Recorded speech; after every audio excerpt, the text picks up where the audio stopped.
Good afternoon, everyone. Thank you all for joining today's session, Rewards Outlook and Compensation Trends for the IT BPM Industry. I am Nirmala Balakrishnan, part of the research team at NASSCOM. In today's session, our esteemed speakers will be deliberating about the findings from a detailed IT BPM compensation benchmarking survey conducted by Deloitte and supported by NASSCOM. The findings will be available on our website by Friday. We will begin the session with a short synopsis and highlight key findings from the survey, followed by a chat with our esteemed guests. If you have any queries, please share the same in the questions panel of the console. We'll address relevant questions during the end of the session. Thank you once again for joining. I'll start by introducing our first speaker, Mr. Vamsi Karadi. Vamsi is director with Deloitte India and has worked in consulting for over 11 years on a variety of assignments, both in India and abroad. His work has been predominantly with clients in IT BPM and banking space. He also has a wealth of experience in leading organizational efforts to align HR systems to the larger business context, helping drive relevant business outcomes. He has partnered with organizations to redefine their total reward strategies and help develop frameworks for enhancing their internal HR capability. I now request Mr. Vamsi, Director Deloitte India, to begin the session. Vamsi, over to you. Thank you. Good afternoon, everyone. I'll just quickly share my screen. Right. So I think the intent of the conversation today is basically to walk you through some of the key findings and the research that we did in this space recently. The research that we conducted was fundamentally focused around, capturing some of the key trends from a compensation and a benefits perspective during these last 6 to 7 months when this entire pandemic kind of came into crisis. Given that, we started designing the survey through the month of April to June, and a significant amount of data collection happened from June through to September, and the report is now ready and to be released. So getting into the overall uh, high level overview of the sector, I think at the beginning of the year when we started looking at the projections, the overall market outlook from a IT BPM perspective were fairly strong. The current year was expected to see a witness about 10 to 12% growth year on year, which was a very robust growth story that has been carrying on for about 3 to 4 years now. But what we didn't plan for at the beginning of the year was this whole lockdown and the entire pandemic coming through. The pandemic has obviously changed the overall growth projections, and the story around and the story of growth has actually re- relatively reduced dramatically. The overall GDP of the country has also witnessed a significant amount of slowdown, and the same challenge is now going to be extended to the IT BPM industry as well. The entire pandemic has fundamentally impacted multiple areas from an HR perspective: compensation, benefits, bonuses, performance management, work from home.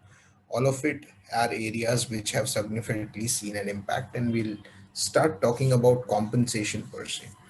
Obviously, the pandemic had different impacts across different types of organizations, but what you would witness, or at least what you would definitely see, is that the timing of the increment cycle had a significant bearing on the kind of organization or the kind of impact that the organization felt from a rewards outlook standpoint.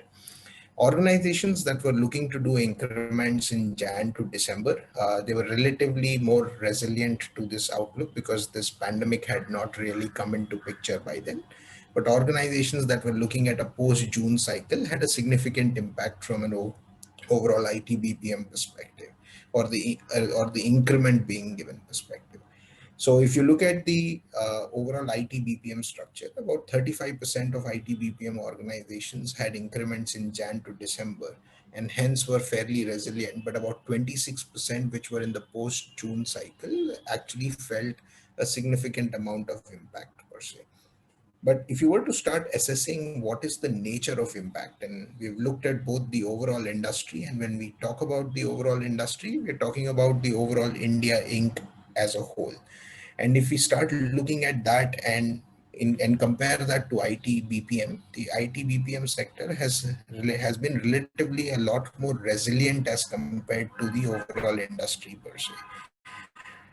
Now, this resilience has also translated into relatively better increments being given in IT BPM as compared to the industry per overall India industry.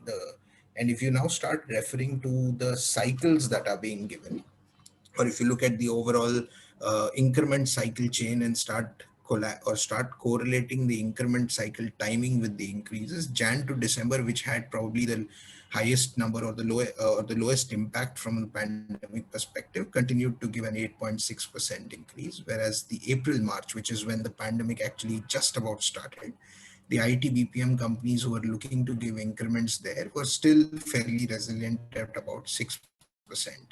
But companies who started giving increases post June, the amount of impact on the overall increment outlook for those individuals was probably the highest at about 6.8%.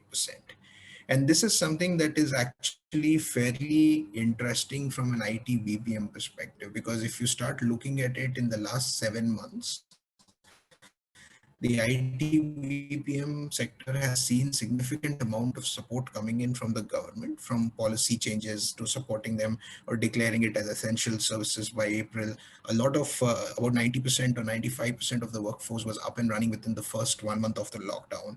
And there was also a significant amount of global process ownership that was moved to India to basically work as a BCP site per se. But this is also coupled with the dichotomy of the fact that there are organizations are seeing the sales cycle increase, the customer demand is reducing, there is a significant amount of economic uncertainty, and all of that has actually translated into the projections for 2021 also seeing a reduction per se. The Jan to December cycle has actually seen about a 400 to 500 basis points reduction, which is close to about with a projection of about 7.8 to 8.1%. And companies that are probably going to be giving increases in April to March of the coming year, the number is closer to about 7%. So the outlook for the next year, while the business projections have been fairly stable in this year, is is continuing to be cautious and will probably be slightly or marginally lower than what it was for the current year as well. Now, if you start looking at the core compensation trends per se, one of the things that has happened in the last 6 to 7, which has accelerated in the last 6 to 7 months, is basically a key trend that was happening in the last 3 to 4 years, which is the shift in the kind of services that the sector was providing to its parent organizations. And this shift was basically witnessed across both IT and BPM companies, with IT companies seeing the percentage of population supporting digital services, and in BPM the percentage of population supporting research and analytics seeing a significant growth to about 24% in IT and to about 18% of research and of BP in the BPM space. And those are the employees that are supporting the high value services. And what the pandemic has done is that has basically accelerated that growth of those segment of employees which support these services for the parent organizations. The other interesting trend that has actually happened by virtue of that is these high value services typically require people with industry proven credentials and significant amount of experience, which has also changed the kind of pyramid that is there across both IT and BPM companies. The number of senior professionals and junior management professionals is actually seeing an increase, which obviously is a challenge given the fact that the cost at which you are able to acquire some of the talented senior professionals and junior management is significantly higher as compared to the traditional IT service or infrastructure kind of work where you typically tend to focus on junior professionals. This, coupled with the trend that we just saw, which is focusing on reducing merit increase budgets, proves a unique challenge for HR professionals to manage cost in the new paradigm that they are looking at. So how are employees or how are organizations doing it? In the IT space, you will witness that the digital functions, the cost per FTE across various levels of management is the highest, whereas for the infrastructure roles, the cost per FTE is probably lower than the industry average per se. So managing the overall pyramid in a manner where you're able to drive growth in your digital functions and manage efficiencies using your development and infrastructure roles is probably a critical aspect of managing costs from an IT standpoint. Whereas in case of the BPM sector, what we are definitely witnessing is the same trend between research and analytics and probably your basic voice and non-voice operations. We've seen the voice operations not expand at the same rate that the overall research and analytics businesses were growing at, and that is something that is actually a balancing act that the BPM industry is now being forced to look at.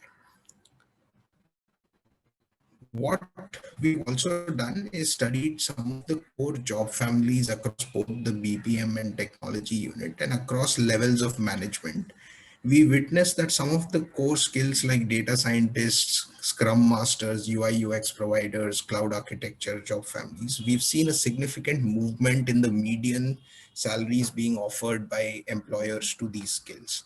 And this, especially at senior management, has witnessed a significantly higher rate of movement of the median salaries as compared to some of the traditional job families like application development, desktop support, quality assurance, and those kind of skills. This, again, from a BPM standpoint, the typical job families that have actually witnessed this increase, a high rate of median increase, is around qualitative modeling, regulatory reporting, risk analytics, predictive modeling. These are the job families that have witnessed a significantly higher rate of growth as compared to some of the core operations jobs of processing, domain specific operations, advanced research, reporting, and some job family or the business analytics job family per se. So this clearly outlines what are some of the key skills where we see a significant amount of demand and supply mismatch happening from a market standpoint per se. Now, if I start referring to some of the key skills or the niche skills that exist within the market, what we are definitely seeing is that skills like blockchain, robotics, machine learning, search engine optimization, artificial intelligence, mobile platform are commanding a significant amount of premium as compared to the standard skills that exist in the market.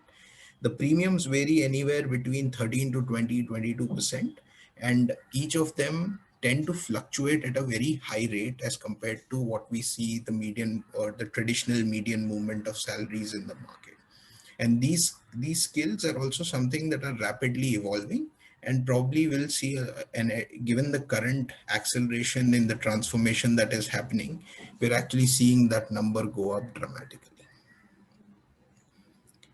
So if we now start looking at bonuses, we spoke about compensation, but if you start looking at bonuses, the other interesting trend that we are seeing is the bonus percentages across various levels of management has actually seen a slight bit of an increment as compared to last year.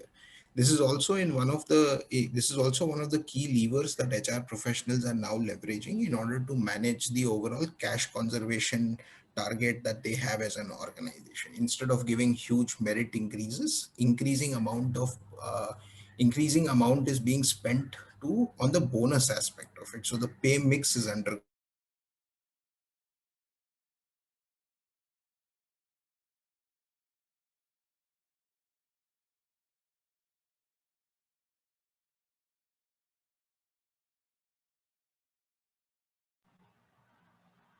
Vamsi, I think your video is stuck.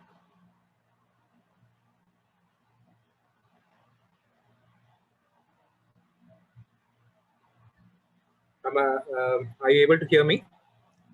Yes, Anand, maybe you could take it over. Okay.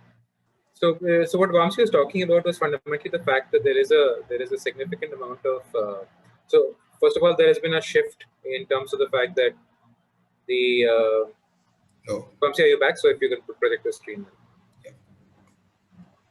Sure. I'm sorry about that.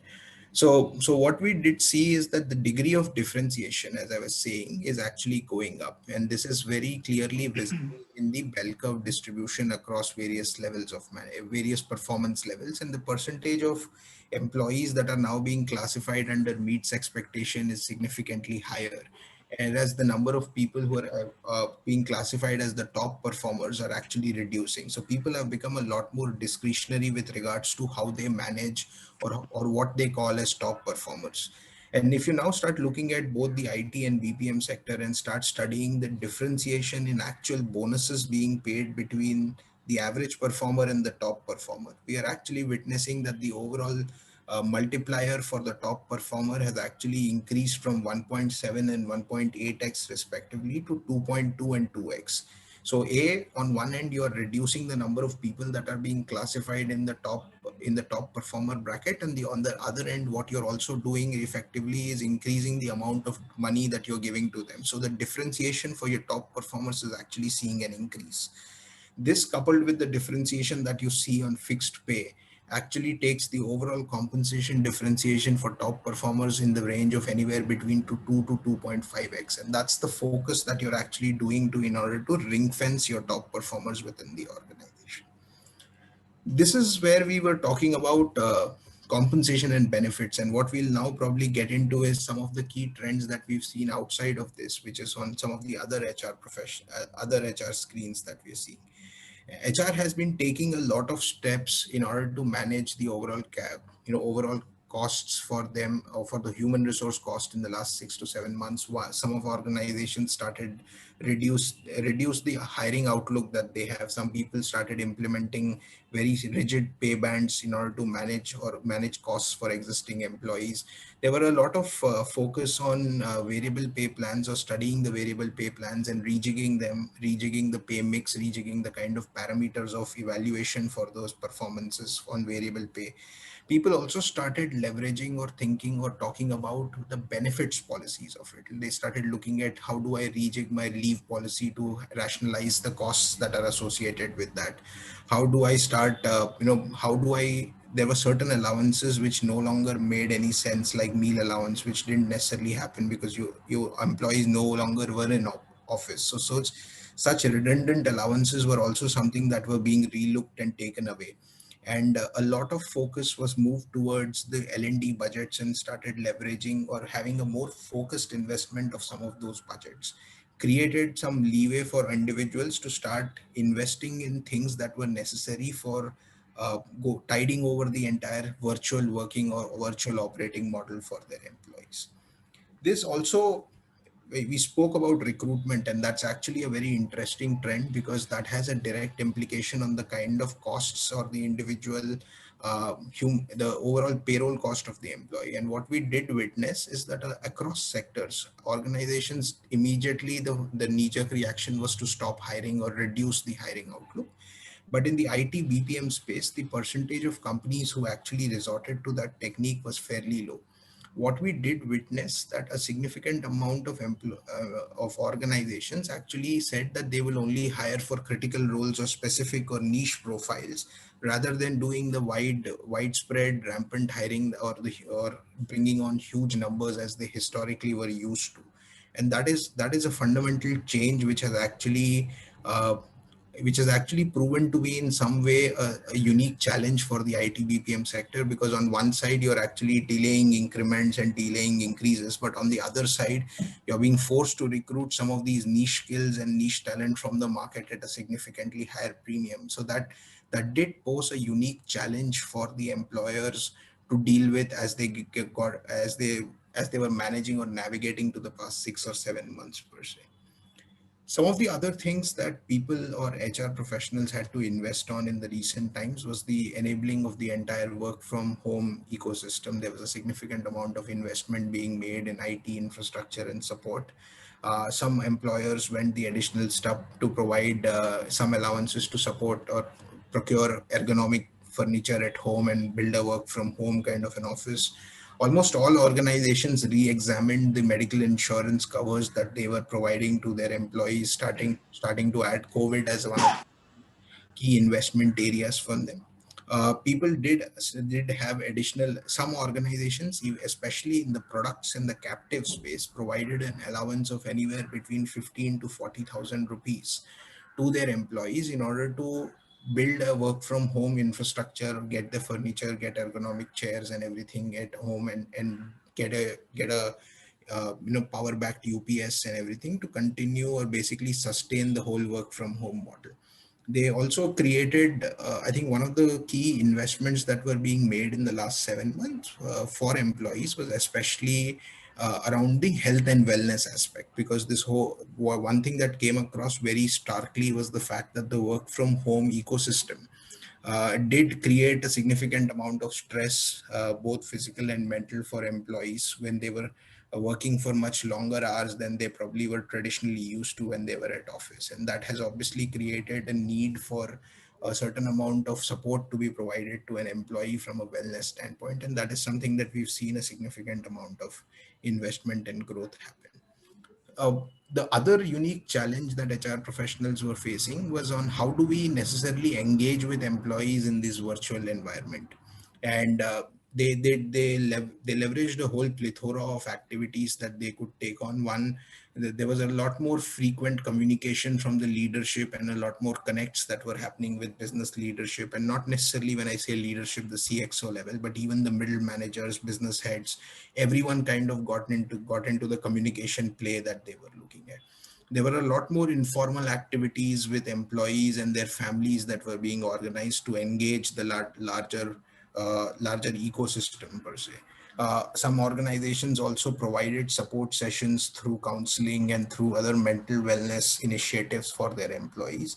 There were also help desks that were created to support physical wellness sessions, and also to provide any kind of medical help, for your non-COVID related health emergencies. There were channels that were created to support virtual doctor visits and consultations and medicine delivery and everything.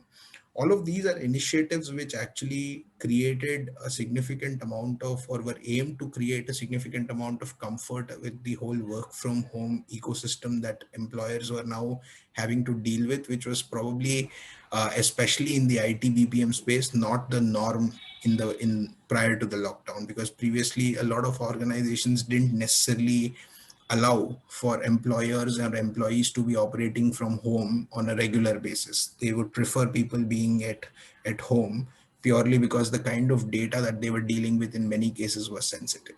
So all of this is obviously great and something that employer or organizations have now started doing to engage employees. But what this has also raised a lot of questions on in the last 7 months is the risks associated with this business. There are obviously risks associated with employee health and wellness. There are also risks associated with data privacy. How do I manage data protection law, or how do I enforce the data protection laws that I'm supposed to? There is a lot of increase in this kind of cyber risks that are associated with virtual operating models. HR is also facing a unique challenge of leveraging virtual channels to recruit, but IT companies recently have indicated that the people who are joining in many cases end up being different individuals than people who actually gave interviews. So there are a new whole, so I think it's been a learning curve. People are trying to figure out how to manage this ecosystem a lot better.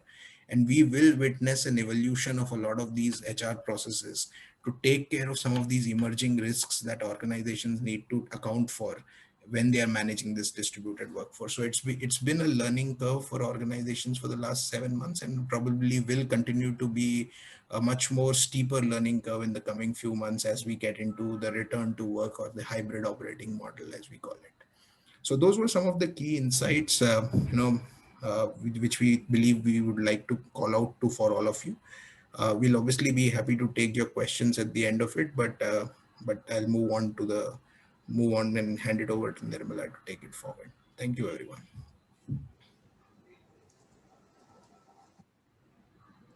Thank you, Vamsi. Thank you for sharing the key takeaways. Just a request, if you have any queries, please post it on your on the panel there, and we'll take it up after the session ends. Next, coming up next is our fireside chat, which I would request Ms. Sangeeta Gupta, Senior VP NASSCOM, to introduce our guest and moderate this discussion. Over to you, ma'am. Thank you so much, Nirmala, and Vamsi, thank you for a very wonderful presentation. I think the key takeaways for me was, one is obviously the demand for niche skills is creating an even more wider gap than what we've seen in the past. I think HR is going through a transformation like never before, and I think many of these changes will augur well for a new future as we look at it. And I think the third important one is that while all of this is happening, we should not ignore the risks that come around with it. And how do we go out and make sure that as an organizations, we are also ring fencing ourselves against these risks? To take some of these questions forward, I'm delighted we have Anand Roop joining us today. Anand Roop is a partner with Deloitte in the human capital consulting practice. He has over 17 years of experience in a broad range of HR advisory areas. Prior to Deloitte, Anand worked with Aon's performance rewards and organization consulting practice across India, Middle East, and Southeast Asia. And his areas of expertise include a broad range of things, but I'd just sum it to say anything and everything connected with rewards, benefits, performance management, governance structures, mergers, implementation. He has worked across in consulting assignments across many of these thematic areas. So Anand, welcome to this webinar, and we look forward to having an interesting conversation. Thank you very much, and thanks for a very nice welcome. Thank you. Thank you so much. So Anand, the first question I wanted to ask you is, if I look at it both from a HR perspective as well as an employee perspective, the question on everybody's mind is, how has the current pandemic impacted the rewards outlook for the sector? It's clearly changed the entire outlook from what we were discussing in January 2020. So where do you see this in the current environment? So thanks for that question. I think, and obviously that's a question that's, if you look at the last couple of, maybe over the last month or so, that answer itself has been changing a fair bit with how companies have gone back on some of their earlier decisions. But if I were to step back, and if you look at it, at least the view that we have is that and we were talking about it, is that fundamentally the industry has had three kinds of impacts. Number one is the fact that in the customer base, and for most IT service companies, BPM and so on, the customer has been impacted because of obvious reasons. I mean, that we are seeing all around us. There have been bankruptcies, there have been slower decision in terms of making large purchase decisions and so on and so forth. So that's been one impact. But in parallel, the other impact that's come about is this whole realization within organizations that technology and the investment in technology is a must for them. And what might earlier have been considered a nice to have, increasingly the awareness became that it was an important and a good. It was not just good to have, but it was important to have these kinds of investments. And the ROI on technology investments was something that was felt much more clearly. And if you look at it, the customer base is looking beyond the pandemic now and adapting to these new realities. The more contactless customer experiences, more consolidation of vendors, increased M&A activity, and so on. The third is, and this is something that we don't, I guess, maybe we haven't spoken about as much, but also the exchange rate has helped.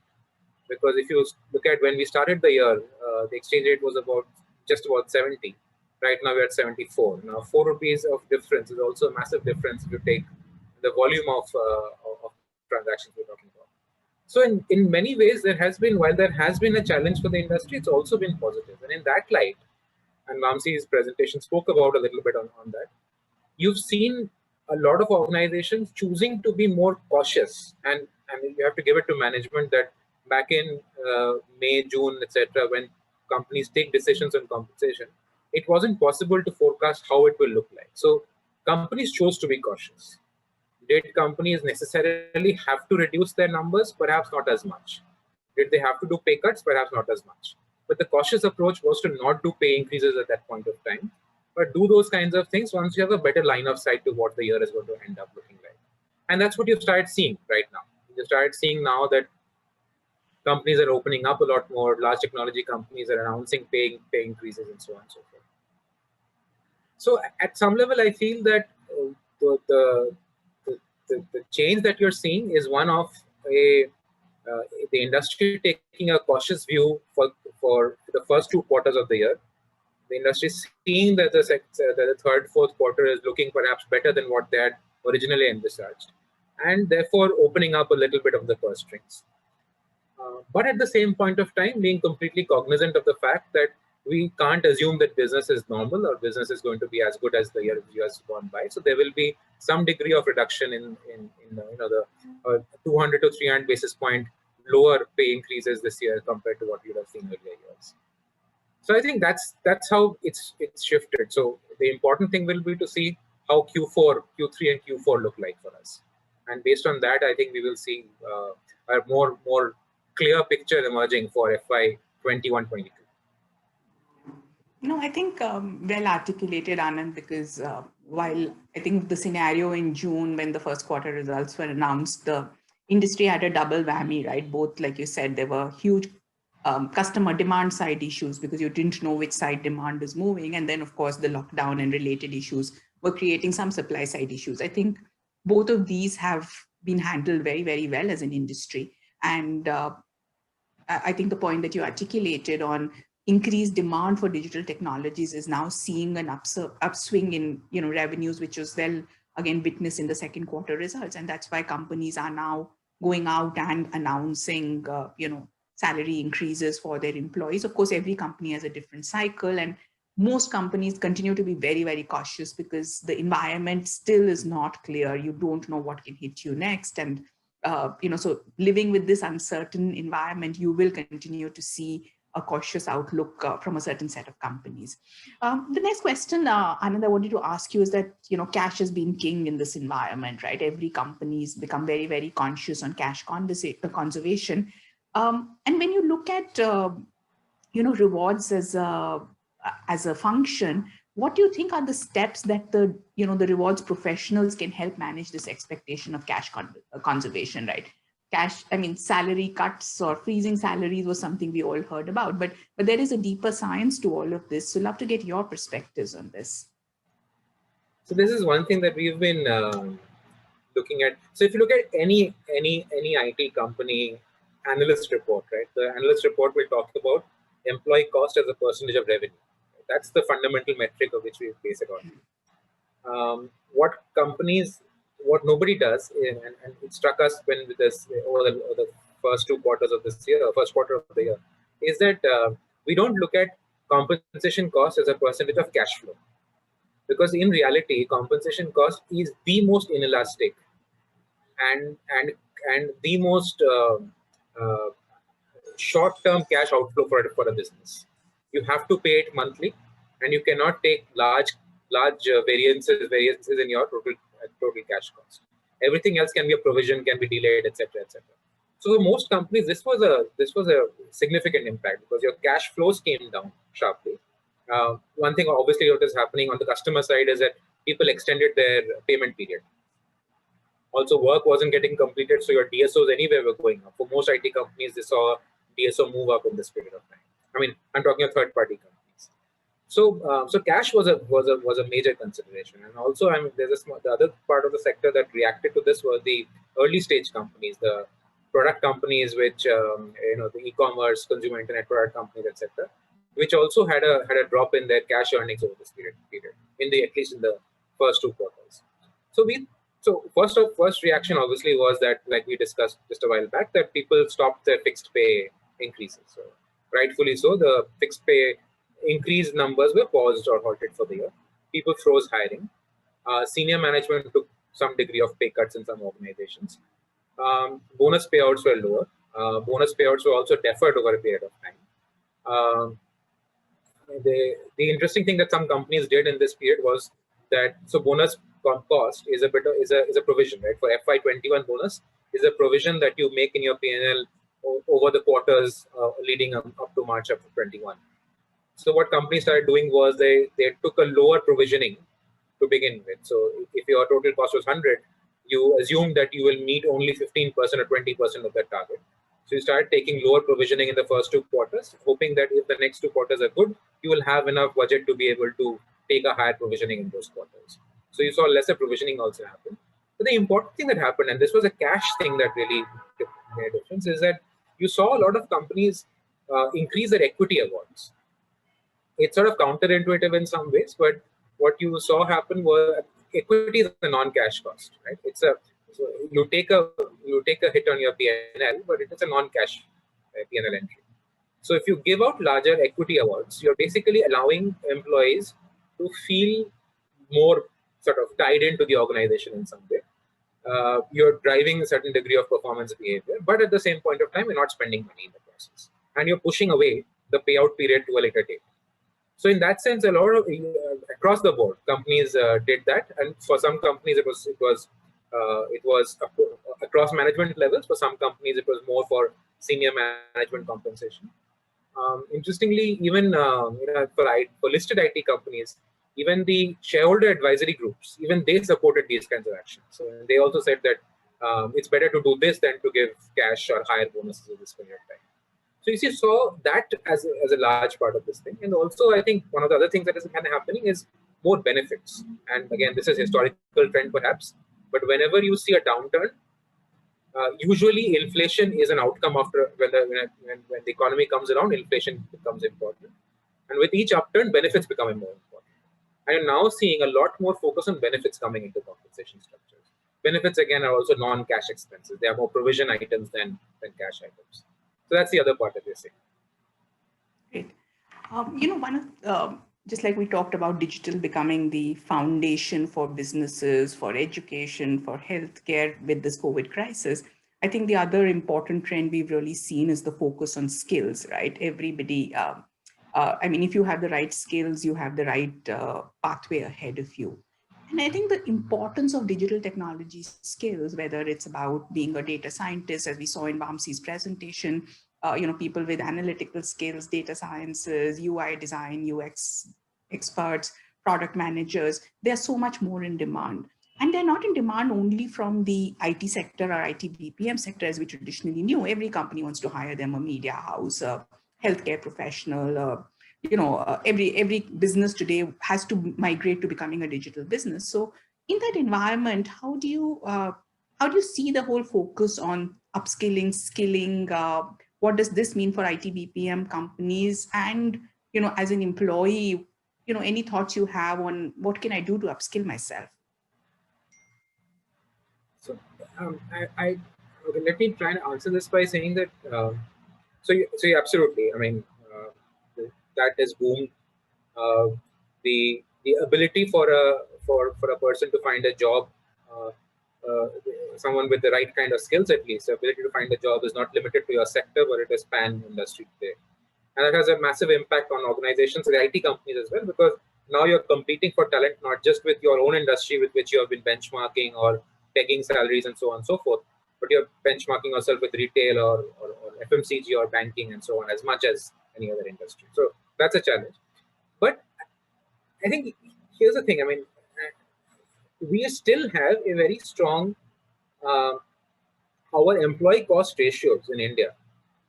IT employee cost ratios are still still at a discount compared to what you see globally. If I just take the IT services business, the top 3 players, at an average, their cost per employee is about 50% that of Accenture or Capgemini and so on. Right? So there's a lot of room to play with. I'm not saying that is that there's necessarily room to play with, perhaps, but at least there is at least maneuverability to ensure that there is more opportunity to invest in skill development. The other thing that's happened now in the last 6 months is your attrition levels have nosedived. And because of that, you also have the ability that you're not spending on things that you would otherwise have spent on in terms of constant rehiring and retraining and so on and so forth. So you have a slightly longer tenure of employees who at this point of time have the ability to be retooled because they themselves are also becoming more aware of the need for retooling. That's again been a big change, right? Earlier, the retooling was more a company's push to the employee. Now the employee demands retooling as well as much. The awareness has gone up significantly more. And so at least as far as we are seeing it, that for certain kinds of skills, there is an enormous amount of focus in terms of their developmental opportunities, their the war for talent that still exists for them, etc. The challenge is in the traditional skill sets. And that's where the companies have a fundamental problem, because they're not even making money on those skill sets. Those skill sets constitute still at least 50, 60%, maybe 70% of your employee base in most organizations. And their transferability, mobility, etc. is much lower. So at that level, if the employees don't make a shift and the companies don't support in that transition, then it becomes a huge noose around the neck for most organizations in some sense. And no, I think skilling is, at least from a NASSCOM perspective, we've identified it as our #1 priority area. We're partnering with the Ministry of Electronics and IT to build this whole Future Skills Prime initiative, which is really an online platform which is curating what all the job roles of the future, what are the curriculum courses against those job roles. There are foundations programs that would be free for students, employees to take forward. But clearly, I think if India has to gain market share in the IT sector, then we have to become the hub for digital talent. So it's no more good enough to be the hub for IT talent. Now we need to be the hub for digital talent. And that is a strong focus from NASSCOM. We were doing this pre the pandemic, but I think post the pandemic, the need is really accelerated around that. Anand, the next question I wanted to ask you was about bonuses, right? So bonuses of 2020, I think Vamsi also mentioned this briefly in his presentation, would be paid in 2021, right? And how do you think companies should structure, what they're going to do around, handling bonuses, employee expectations, etc.? So one is obviously we've been talking about the fact that this quarter and the quarter going for next 2 quarters, most analysts have increased their expectations by 3 to 5% for all companies. I mean, there is generally an expectation that companies will do better than what we originally thought. So in some sense, there will be probably better opportunities for bonuses. The fact, however, is that companies have also, there's a give and take in terms of cost of compensation this year. So at some level, companies have increased their cost because they have made more allowances, more work from home provisions, greater laptop hiring costs, etc., etc. All of that has moved up. At the same point in time, you're saving on your office cost, you're saving on transport cost, which is a massive part of your entire expenditure. So, I mean, the way I would look at it, this is that this point of time, there is the payouts will fundamentally be subject to how the next 4 months are. A. B, I don't think the junior levels, or like we were discussing, the right kind of skill sets will be affected as much from a bonus perspective. I think they will still get their bonus broadly within a particular range of targets. It is the senior management levels who might see a haircut on the bonuses this year. But I think it will also get offset by larger equity awards for many of these organizations, which are in a position to get those equity awards. So I'm going to pick up on this point that you talked about, increased costs for companies to provide work from home benefits, etc. And we've also been talking to companies, and some of our members have come back and said, it's a false assumption that work from home will be cheaper for companies, because one, we have to invest much more in building this work from home infrastructure. Our real estate costs, maybe we are not investing in new real estate, but what we have still stays the same. And there is associated investments in upgradation of technology, cybersecurity, etc., that would be needed. So how are you thinking about, if I had to look at that broader question on, is a longer term work from home strategy a cost lever for the industry? It's not strictly a compensation question, but I just thought I'll pick up and get your perspectives on that. So this is and you've seen the public announcements that people like Satya Nadella and others have made and so on. So here's the thing, at least the way we've seen it is that across industries, and this is January of this year, we had done a study where 90% of companies in India did not have a structured work from home policy. 3 months later, 99% of India was working from home. Yeah. So massive transition happened. And like all pendulum swings that happened one way, the other end of the pendulum was also equally wide. Like through the course of June, July, you heard everybody say that work from home is here to stay and nobody will go anywhere. I'm looking at a couple of data points around this. In Bombay, there's a company called Mindspace, which did a REIT listing, and it was oversubscribed. I'm forgetting how many fold, but many fold. large private equity players are still investing heavily into corporate real estate space, large IT parks, etc., SEZ parks, and so on and so forth. So in some sense, you're not seeing, if I were to use the word intelligent money, going the work from home logic. There's still a significant amount of investment that's happening in the corporate real estate space with the anticipation that people will go back to work from offices. And I saw this question actually someone had asked on the chat some time ago. How do you support employees who are staying at home?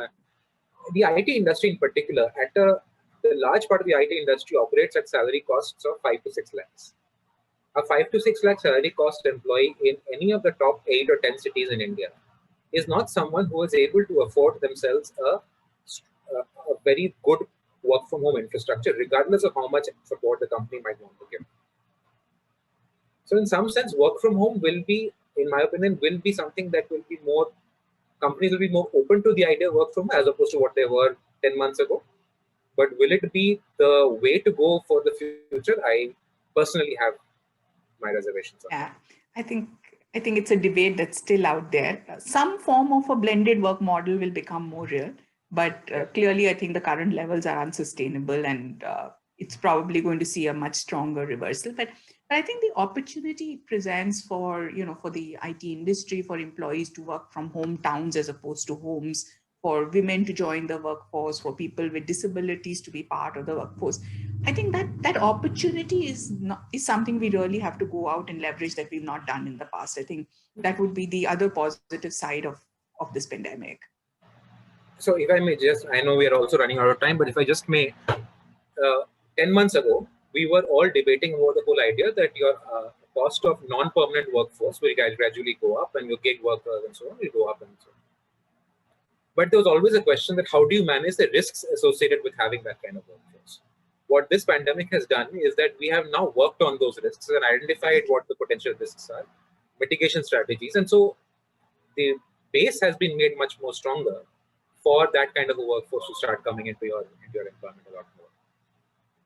No, I think that sounds good. So I'll I know we're running out of time. So, Vamsi, Anand, any closing comments from you? What would be your advice to both employees and employers as key priorities that they should focus on over the next, I'm not even going to say beyond 6 months, right? Because we don't know what the future looks like. But I think from a next 6 months perspective, if you had to really, give your perspectives for both employers and employees, what do you think those should be? Vamsi, do you want to go? Yeah, sure. So I think, from an employee standpoint, I think one thing that that we are fundamentally seeing a shift on is the fact that the expectations that fundamentally used to be the case, that people used to believe that my employment contract with an employer is basically the salary that comes to my account at the end of the month. There was a very little appreciation of the larger investment that the companies would make within their employees. And that is something that I think this pandemic has now fundamentally shifted. So people have started appreciating a lot of these other things. So from an employer standpoint, I think re-examining all the non-cash components and the entire other of the total rewards paradigm is going to become critical. And from an employee standpoint, I think fundamentally the biggest point that jumps out to me when you talk to most of the companies is the need for reskilling. I think the fact I think that this pandemic has accentuated this gap, that there is a huge demand supply mismatch for certain core skills, which are probably going to be the skills driving the business of the future. So how do we invest there? How do you get employees to actually, or incentivize them to be able to pick up these new skills and make yourself as an organization, as well as an organization, resilient, is something that we will need to now start focusing on. And employees will need to, in order to continue to stay relevant and employable and keep improving their employability, will need to focus on reskilling. So I think those two would probably be the biggest priorities for me. Anything from the employer perspective? Sorry, Vamsi. I'm sorry? From an employer perspective? See, I think from an employer's perspective, obviously work from home brings to forth a huge challenge about how do I engage with them.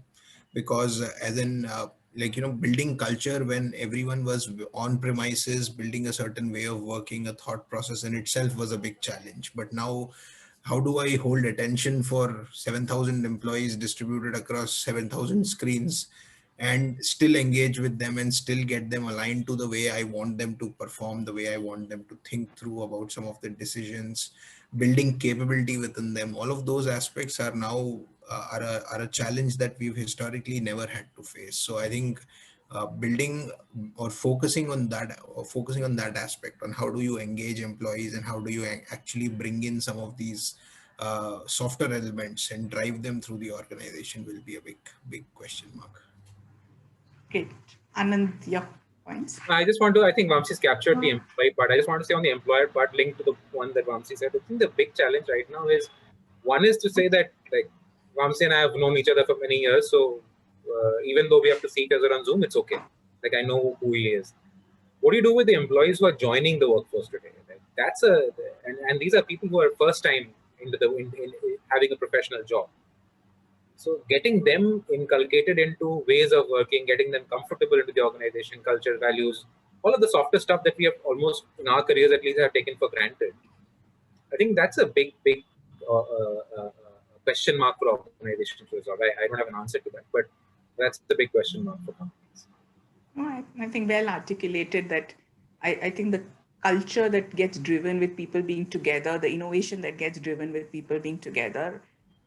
Virtual models are good, but there is a lot of fatigue also setting in with all of this. Thank you so much, Anand and Vamsi, for a very, very enlightening conversation.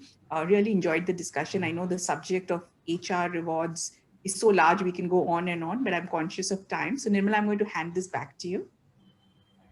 Thank you. Just one question I thought was interesting, which came up in the panel is, that how can we link rewards and learning to reskilling and upskilling? You think you have some thoughts around that?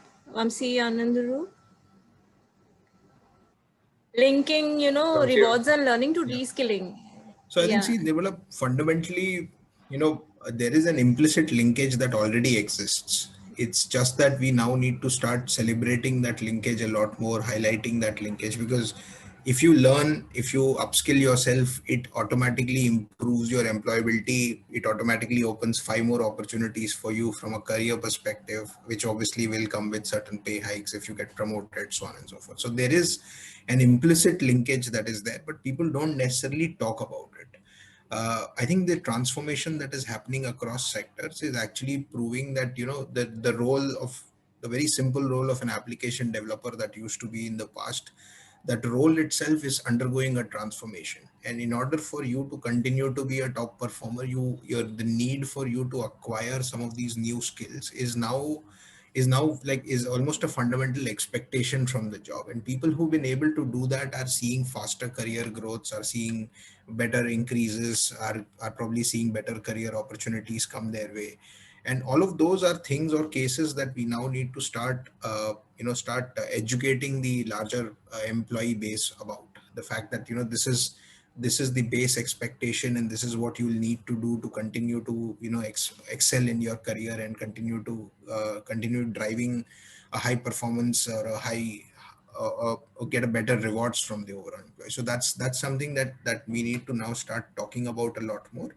And that also, from an organization perspective, forces them to actually outline some of these expectations very clearly through technical competency frameworks, behavioral competency expectation frameworks, and actually having that very well articulated and explained to all their employees. It is something that needs to work on both from an employer standpoint and from an employee standpoint. And I think unless you address both sides of the equation, this linkage might not necessarily translate into something that is very lucrative per se.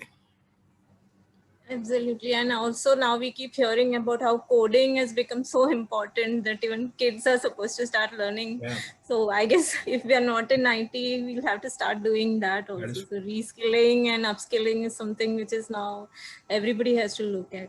Thank you so much for your updates, and the session was really interesting. I would just like to close this session by saying that we will actually share a copy of this report and link of the recording of this webinar with all the attendees. This will also be available on our community portal that is community@nascom.in, and on our website. So this platform is where, anybody can share their blogs, white papers, and participate in discussions with experts. So we welcome you to explore and contribute to this portal. Another key aspect that I would also like to say is that at NASSCOM, we have a lot of events and webinars which are happening. We have a second stint of our hugely popular virtual fest starting on 29th with interesting sessions. So please register for the same. One more key aspect is this study that we are currently partnering with Deloitte. We also have 2 more in it on benefits and on incentives. So that would be also in the pipeline the next few months. If you all are interested in participating in this survey, please do join and share your thoughts. So with this, we come to the end of this webinar. Thank you so much, Sangeeta ma'am. Thank you, Vamsi. Thank you, Anandarup. I hope you all found this session useful. Thank you, and write to us for any of your suggestions and feedback. Thank you. Thank you so much. Thanks. Thank you very much. Bye. Bye.